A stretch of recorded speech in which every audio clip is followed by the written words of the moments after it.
Hey, so over the weekend, we heard that Myles Goodwyn, the lead singer of April Wine, died. He was 75 years old. When I think of the phrase Canadian rock royalty, Myles Goodwyn is one of those names that come to mind. So today on the podcast, we're going to talk about Myles Goodwyn and what makes April Wine different in the pantheon of Canadian music.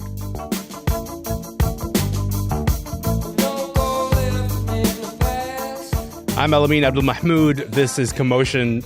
No one quite sounds like this, right? No one sounds like Myles Goodwyn. I've spent countless hours listening to this song, to this voice. This is a bit of Say Hello by April Wine. You may have heard that Myles Goodwyn, the band's lead singer, died on Sunday. He was 75 years old. He was born in New Brunswick. Myles was the kind of songwriter that made April Wine a giant in Canadian rock. And sometimes this idea of being a giant, I think, means being a constant. You know, I grew up in Kingston, Ontario, and I had my local rock station on as my semi-permanent soundtrack to my day. We're talking about doing homework. We're talking about, working my retail jobs, driving to my friends' houses. And that meant being in the company of Myles Goodwyn and April Wine a lot. This is the band that has had a permanent home on rock radio for decades. Like, I think I grew up thinking that April Wine are as big as U2. Myles was born in New Brunswick, and he fronted this band that gave us hit after hit after hit. We're talking about songs like Tonight is a Wonderful Time to Fall in Love, Say Hello, which you're hearing right now, Roller, Just Between You and Me. And as you can imagine, Myles has had a lot of stories to tell about life on the road. He wrote about all of this in a memoir called Just Between You and Me, all about his relationships, his depression, his drinking. Back in 2016, Myles was on Q talking about his memoir. Here he is telling the story of how he wrote the 1978 song Rock and Roll is a Vicious Game. Isn't it a pity? Isn't it a shame? No one ever warned the boy. Rock and roll is a vicious game. The Rock and Roll is a Vicious Game is interesting because back then a lot of people in Canada, the critics, weren't always friendly towards April Wine. Our thing was the fans. The fans loved this. The critics didn't always.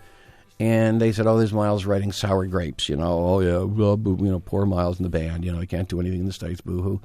And it wasn't about that at all. I sat down, I was thinking about Elvis Presley, and I was thinking about Jim Morrison, I was thinking about Janis, and I was thinking about all these people.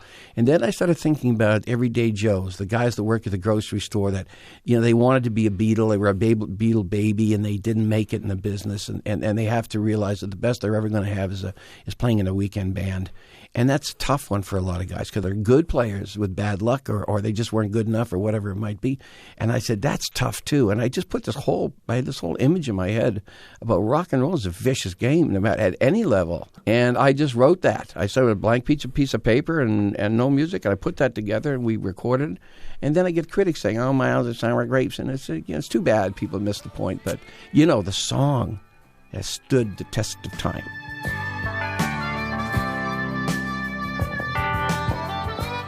Stood the test of time is exactly right. A bit of Myles Goodwyn's conversation on Q back in 2016. April Wine was influential in so many ways, and their songs have become an essential part of Canadiana. Craig Northey is here to dig into this a little bit more. He's one of the founding members of the band Odds. These days, he's touring the country with the Trans-Canada Highwaymen, a band that plays the hits from the 60s and the 70s, and their first single off their latest album is, in fact, an April Wine classic. Craig, thanks for being here, and I'm sorry for your loss, man. How's it going? Oh, it's going all right. Thanks, Elamin. Thanks for having me. Of course. Hey, let's talk about Myles Goodwyn. What kind of songwriter was Myles Goodwyn? Oh, my gosh. I was just listening to that one and thinking about, it's kind of a folk storyteller, Harry Chapin part of it. And I wasn't really even imagining that when that question came up. I thought he was kind of a classic Tin Pan Alley writer in a way, lots of love songs and 50s elements to what he did, but it had the riff rock from the late 60s, early 70s that he incorporated into it so well, and it made it unique. We talk about April Wine being this constant. What do you think it was about their music that made them like this, essentially this staple in Canadian rock?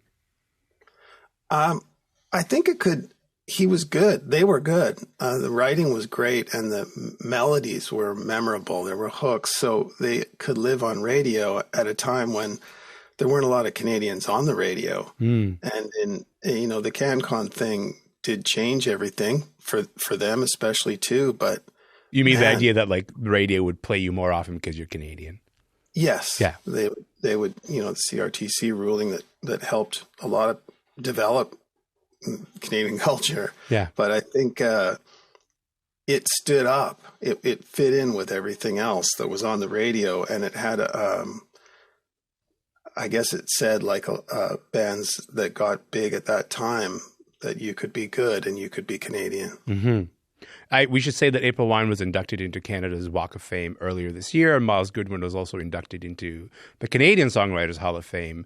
You're now in the band Trans-Canada Highwaymen, and the first single on your new record is a cover of April Wine. It's a cover of Tonight is a Wonderful Time to Fall in Love. Why don't we play a bit of the original? She said tonight is a wonderful time to fall in love.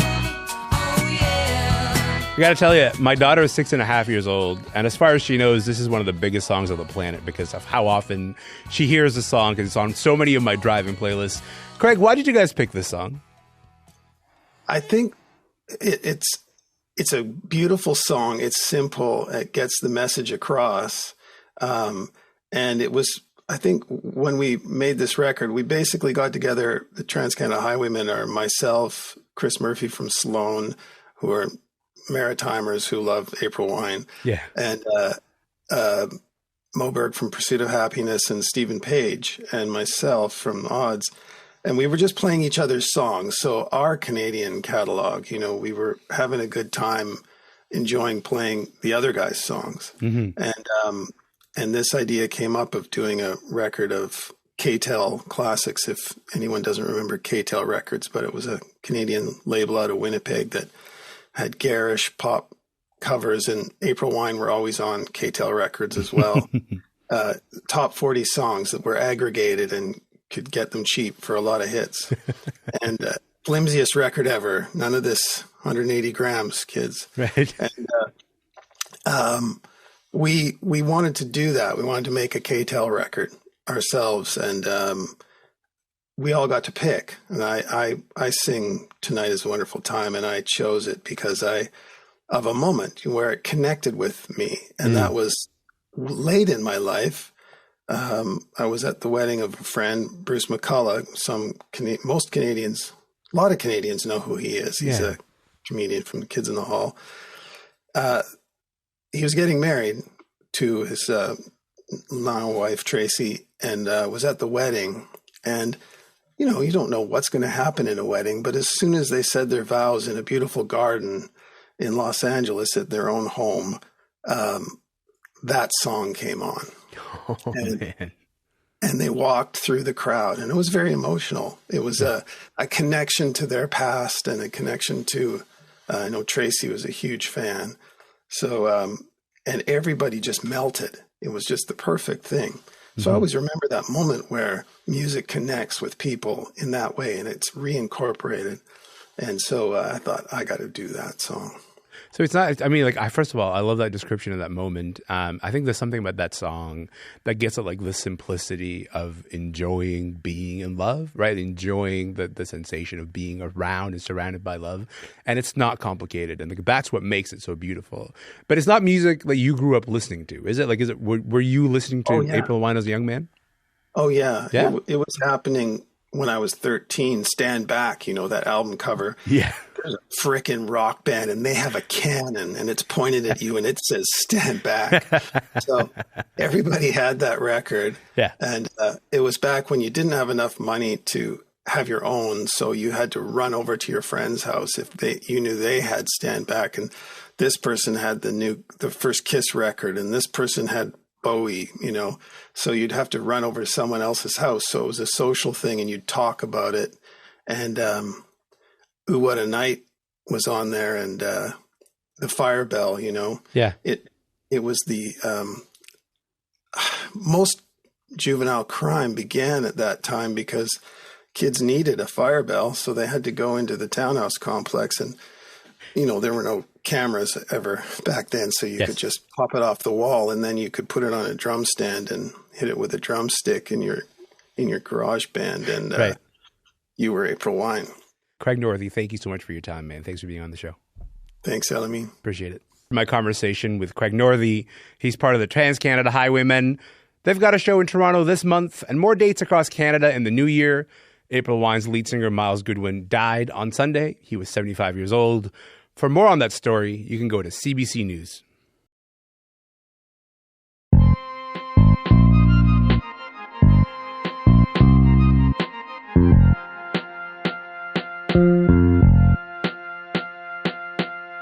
My name is Elamin Abdelmahmoud. You're listening to Commotion. I'm grateful to be remembering Myles Goodwyn's work today. But also, we're going to switch gears a little bit to talk about a new movie that is out right now.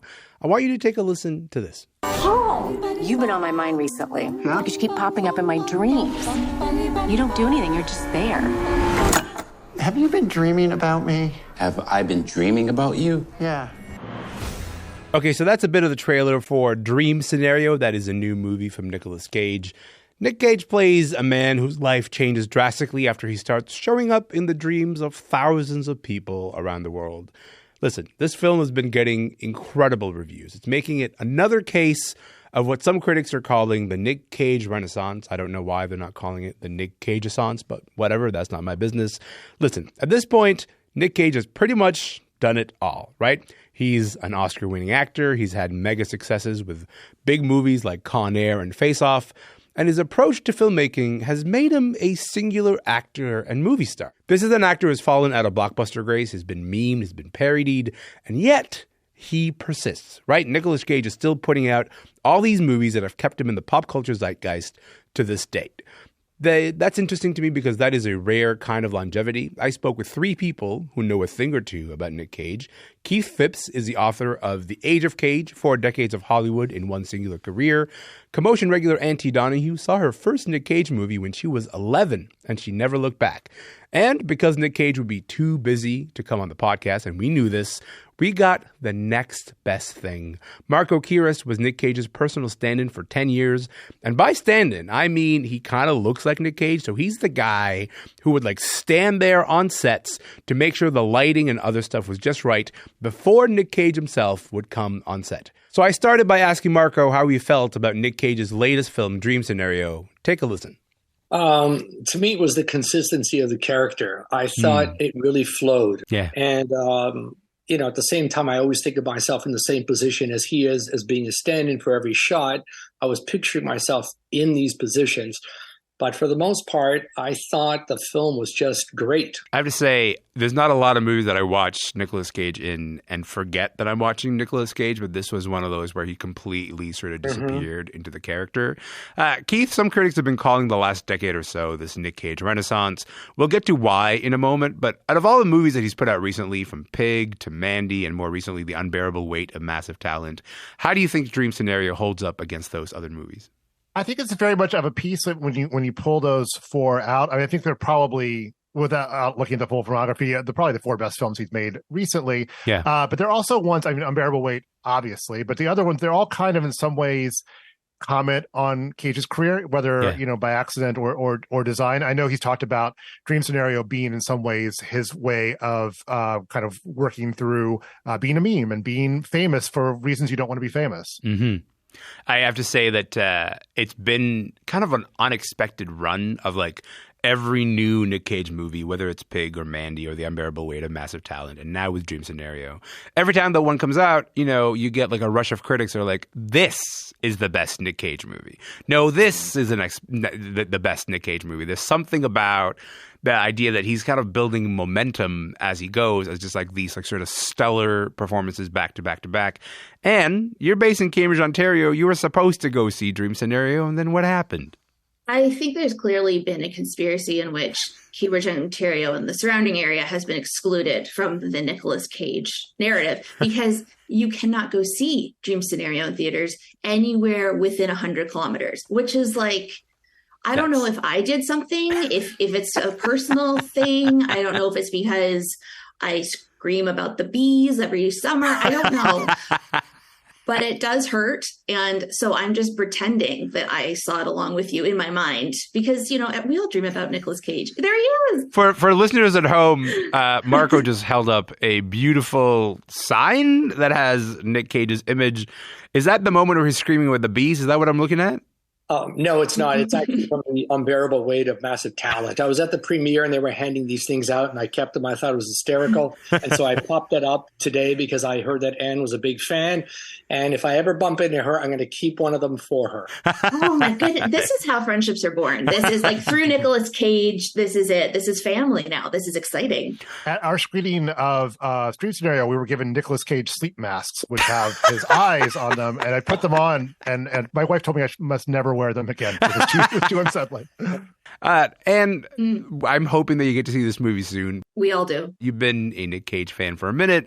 There are probably a lot of younger movie fans who don't necessarily understand the Nicolas Cage hype. They've not been here since the beginning. They don't know the bees, okay? They don't know the history.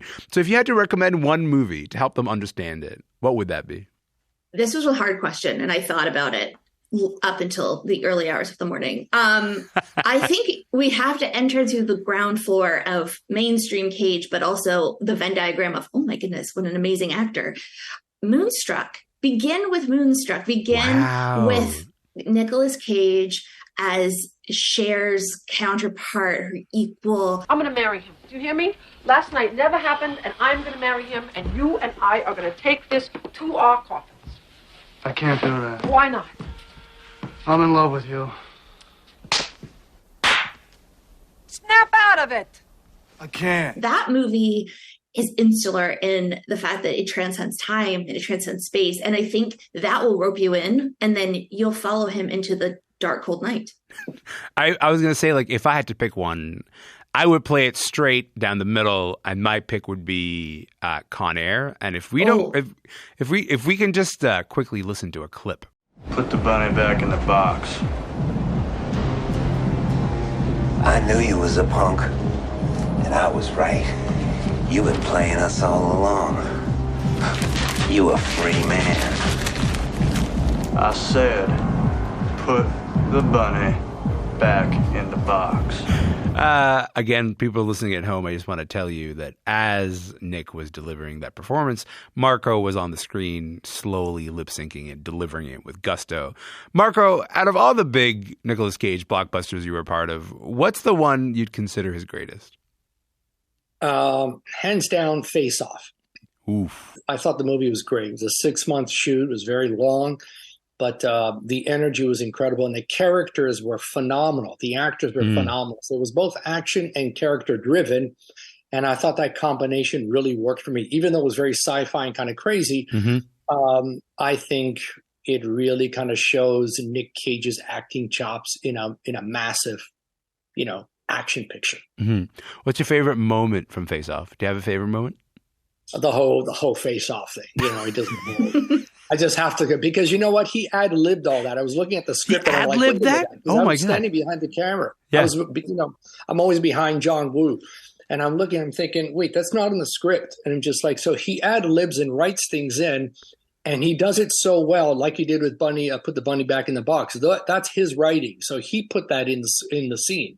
Oh. So, and they're iconic scenes. So it is that Face Off when he does that in the loft, which we shot in downtown LA. So we should say, like, Nicolas Cage moves through a bunch of different modes, right? Like, we see his comedy chops in Raising Arizona. By the time we get to 1996, he's turned as a suicidal alcoholic in the drama Leaving Las Vegas. That's what gets him the Oscar. Here's a clip from that performance. So why are you a drunk? Is that really what you want to ask me? Yes. Well, then this is our first date. Or our last. Until now, I wasn't sure it was either. I just want to know. Why are you killing yourself? Interesting choice of words. I don't remember. I just know that I want to. Are you saying that you're drinking is a way to kill yourself? Or killing myself is a way to drink. Very clever. Keith, your book is a deep dive into Nick Cage's film legacy, his cultural impact. I have to imagine that, in order to dedicate yourself to the project of writing a whole book about Nicolas Cage, you must be so deeply invested in his filmography, in his way of approaching, the medium of film. What in your mind has made Nick's approach to acting different from other big name stars? Well, I think you touched on it a little bit in terms of his flexibility. He can deliver anything from a really great naturalistic performance, like Birdie, to something, bigger, like Face Off or other things as well. But I think if there's a consistency, if there's a through line to everything, I've seen all the films except for a couple ones that came out earlier this year to catch up with. But there's maybe one or two where I don't feel like he wasn't fully invested. It's even like the smaller films, even the lower budget films from sort of the down period and the teens. This is someone who's really is fully invested in the character and in making the film work and not ever phoning it in. I think sometimes when you see Nick Cage, you go, either this guy's the greatest actor on the planet or he's not acting at all. And I don't know the difference. Like there's something about the cartoonish wildness of some of these performances where I go like, is this deep or am I thinking too hard about it? I can never tell. And where do you stand on this in terms of breaking down a Nick Cage performance? Do you go like, oh, this is a meme, or actually like, no, he's doing something much deeper than we're registering at first glance? It's so tempting as a child of the internet as well to be like, oh, he has to be doing this over the top. But then you think about his quieter performances. One of the first Nicolas Cage movies I ever saw was It Could Happen to You, which was in 1994. It's a rom-com. It's with Bridget Fonda. It's adorable. I love it. Rosie Perez is in it. She's amazing. And he really does sell his character as a kind person, a very vulnerable person. And you see that aspect in Moonstruck. You even see that you see flashes of an adaptation. You see it in Con Air. Otherwise, he wouldn't care about the bunny being in the box. Yes. And so it's like, I think it's a commitment to his character, his craft. And maybe there is a little bit of Nick Caging going on when Nick Cages, but I think you'd have to be serious about what you're doing to be able to hit the whole spectrum, which he does. That's why he's so talented. Keith, where are you at with this? With the idea that sometimes he sort of is so over the top that he becomes a distraction and he becomes like, oh, this is one of those moments where, to paraphrase Anne, where Nick Cages. I've never really felt that, to be honest, because it's all about the context. Well, we could talk about The Wicker Man, I guess. But, let's talk about The Wicker Man, yes. Well, let's move on. To look at, we were talking before about one of your favorites, which is Matchstick Men, which has like some big over-the-top moments. And you can pull those out, you can put them in a YouTube clip, and you can make memes of them or whatever. But in context, they're really powerful because you've seen everything leading up to it. You see everything that pauses them to snap, and I think the performance is really convincing as well. So if folks are just joining us, my name is Elamin Abdelmahmoud. This show is called Commotion, and today on this podcast, we are diving into all things Nick Cage because there's a new Nicolas Cage movie out. It is called Dream Scenario, and it's given us this opportunity to reflect on, I think, an actor that is often misunderstood or an actor that is treated sometimes as an internet meme and sometimes that is deeply, deeply unfair. We keep talking about the Wicker Man performance because it is a strange movie, right? It's a remake of a horror film. The scene that gets memed quite often is Nick Cage in a bear suit shouting, "Oh no, not the beast! Not the beast! Ah! Open my eyes! My eyes! Ah! When you think of a moment like that, and you think this is how, for some people, Nick Cage is kind of like frozen in time. What are they missing? What are all the things that they're missing from how they should think about Nick Cage? Because quite often memes end up being our introduction to someone like Nicolas Cage, and that's not really fair to someone like with his performance caliber. No, I think we have to go back to the Trinity phrase, we contain multitudes. So it's almost like how people came into the ground floor with Sad Keanu, that meme. And then we had the John Wick era. And then everybody tapped into like, oh, Point Break. Oh my goodness, Speed, blah, blah, blah. I think it's like that should pique your interest. When you see somebody iconicized in meme form, that means there is some adoration going on. So why? So it should be that thing that makes you want to dive a little bit deeper. I wanted to know the context of Not the Bees. I saw the meme before I saw the movie, and it delivered. So I think we all contain multitudes. You can be a meme, and you can also be Nicolas Cage and insert any film that he's not screaming about bees in. And you can also end up, making a movie 20 years later commenting about the fact that you'd become this meme in a certain way, and be in conversation with that meme, which I think is actually like Dream Scenario is a really intelligent commentary on that. And up until maybe the 2000s, Nick Cage's trajectory was pretty much like any other big name movie star of that period. He had the prestige of the Oscar, but also he'd proven that he could do the huge blockbuster thing, right? He could do Face Off, he could do Con Air, could do City of Angels. When do you think that trajectory began to change to something else? I think in the 90s, at least through my lens and experience, he was a blockbuster guy. He was up there with Cruise. He was fronting all these films. And then, there's The Family Man, and then there's Captain Crowley's Mandolin. And then there was just so much Cage that I think if you spread yourself so thin across so many different avenues, you become almost parodied in culture. But I think ironically that kind of set him free, because out of the 2000s, where it was kind of like, no, whatever, we have all of a sudden Kick-Ass, where he actually really speaking of selling vulnerability, the way he I remember crying in that movie when he, spoiler alert, passes away. I won't say how. And then it's almost like from there, he was able to make these creative decisions where he could do this and do that, and then be in something like Dream Scenario. And we all we eat it up because he's free. Yeah. Marco, you were a part of Nick Cage's inner circle for a decade. Did you see this change, the shift in trajectory? Did you see it coming? I didn't see it coming because when I was with him, it was his incline to becoming. So you went in from like smaller budget films and so forth up into these blockbusters, and I was just taken away with the ride. And so when it was over, the last film I'd done was Lord of War. I'd already read the script for Ghost Rider, which I didn't like and I didn't want to work on. And I didn't read what was going to happen after Ghost Rider. So I didn't see it coming. I just thought it was going to be more of that.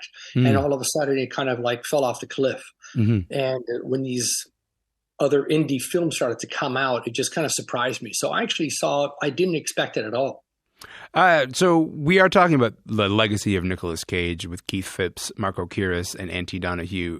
Keith, we know that all it takes is just like a few bad outings at the box office to kind of disrupt how we think about an actor as a star.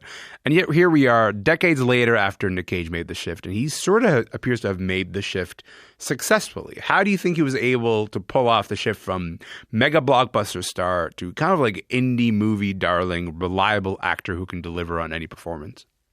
Yeah, I think it's just a matter of continuing to put in the work. I mean, the blockbusters changed. There's bad luck. There's sort of the actual blockbusters changed. Ghost Rider could have been like a foothold in the superhero franchise world, but didn't really work out that way. There was financial difficulties that made him work more. But you go through. He just kind of kept turning out movies, and even if you go through the period of a lot of stuff that went direct to Redbox or VOD or whatever, there's some gems in there, and even the ones that don't really work are at least interesting, at least something that he thought he could do something with. And I think at this point it's paying off. Marco, I want to bring it back to this moment that Nick Cage is having right now, this idea that it's like a bunch of movies in a row where critics go, no, this is the best Nick Cage movie. No, this is the best Nick Cage movie. That doesn't happen with a lot of actors, and it really doesn't happen with a lot of actors at this point in their career. If there was a takeaway to be had from the place that Nick Cage was at in the 90s and 2000s to where he's at now, what would that takeaway be for you? To me, the takeaway is that he's very driven. He is a performance artist, and he's never going to give up. So no matter what the critics say or the fan base says, and if he had to go super low budget, which he did, he was always going to create a character that's always going to be memorable in any film. So this guy is super driven to continue working in the business and always create characters that will fulfill the screen and fulfill himself to know that he's done the best to his ability. So it has gone from indie films to romance to leading man to action doll figure dude to low budget B films into a B actor role, and he's coming back into this realm But he's always character driven. He's never gone away in his opinion, and he likes that. So he's a driven man. He's never gone away in his opinion. I think that's true. I never really thought of it that way. Keith, what do you think?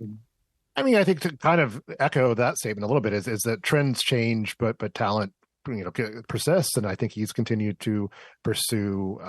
I think he comes out. I mean, honestly, the thing, if you read a lot of interviews and study the career, he's someone who really likes acting, who's someone who really enjoys the craft of it, and as invested in that, and also. He has not really, he's had a few supporting roles, but he's definitely invested in being the star of the films he appears in, whatever those films may be. Mm-hmm. Before we go, we're just going to get into the holiday season right now. And in that spirit, it kind of feels appropriate to end on a film that is a classic at this time of year. I'm talking about The Family Man. Take a listen to this. Let's get you some help. Surely there's a shelter somewhere in the city. A shelter? Hey. Are you smacked out of your head? I'm the richest man in this building. I've got twice the square footage you have, and I'm going upstairs. Take a walk, pal. Oh, not cool. Not cool. Over the top or completely appropriate? This is one of those moments you get to go, this is where the Nick Cage debate happens. Marco, this film was made around the time that you're on sets with Nick. Any interesting, surprising behind-the-scenes stuff you want to share with us?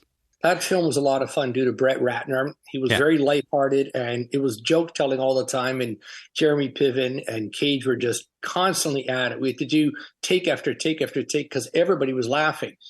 So, especially when we were in New Jersey and New York, there was a lot of humor going on set, and it was very lighthearted. The script was lighthearted. The cast and the crew were lighthearted, and especially the director. So. I actually had fun on that set. It was a good time. And last word to you on The Family Man. I mean, I think I speak for most of us during the holiday season that we embody what we just heard in that clip. In my internal monologue, I am currently screaming, not cool, to 95% of Christmas cheer. So, I mean, it's like, I see you, Nick Cage. A relatable character.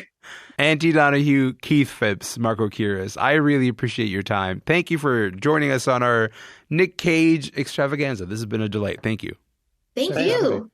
Auntie Donahue is a CBC Arts contributor. Marco Kyris was Nick Cage's personal stand-in and the man behind the doc Uncaged, a stand-in story. And Keith Phipps is a journalist and author of the book Age of Cage, 4 Decades of Hollywood in One Singular Career. Nick Cage's newest movie is called Dream Scenario, and it is out right now.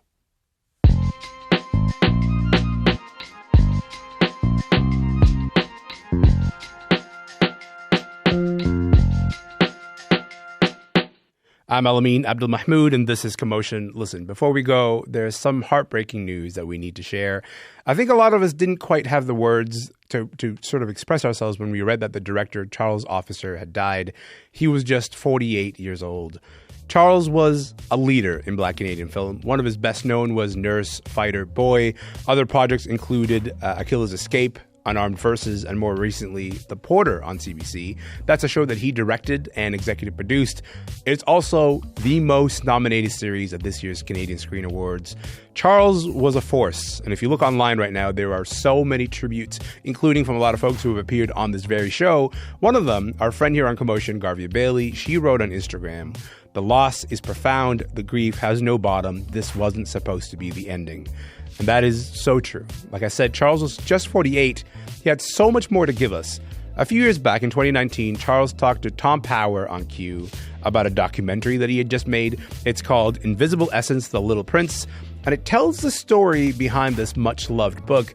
I want to play you a bit of that interview. Tom asked Charles if reading The Little Prince now as an adult struck him in a different way from when he read it as a kid. And here's what Charles Officer said.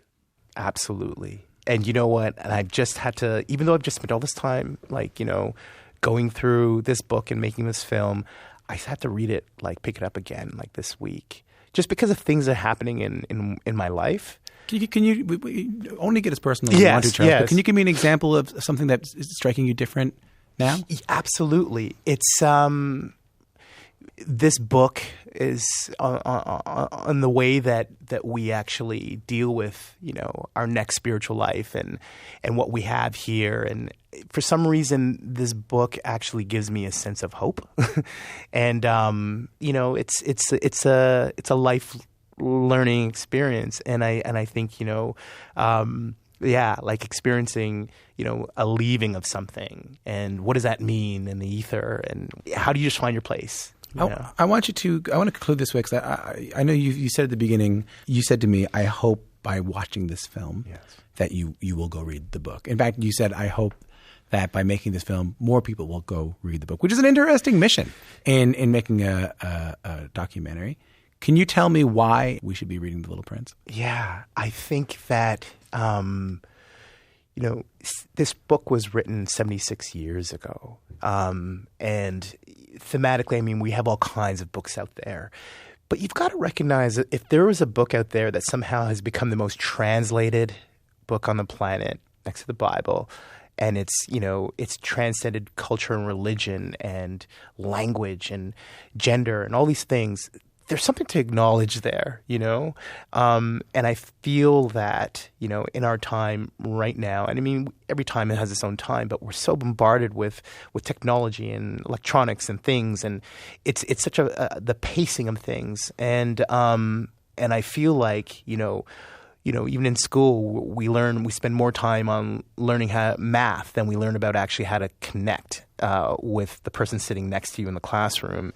And that level of awareness, and again, like this idea of maybe just, it's not even a poetic thing or this sort of utopian thing, but people took a moment to really assess for themselves or reflect on what is essential to them.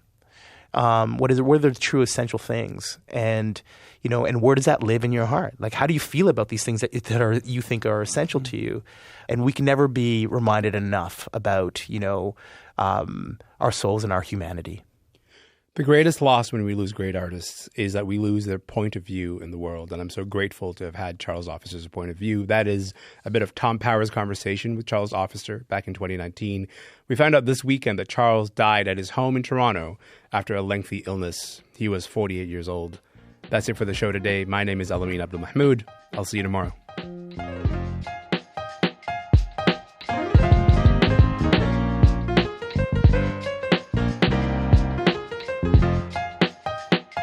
Mm-hmm.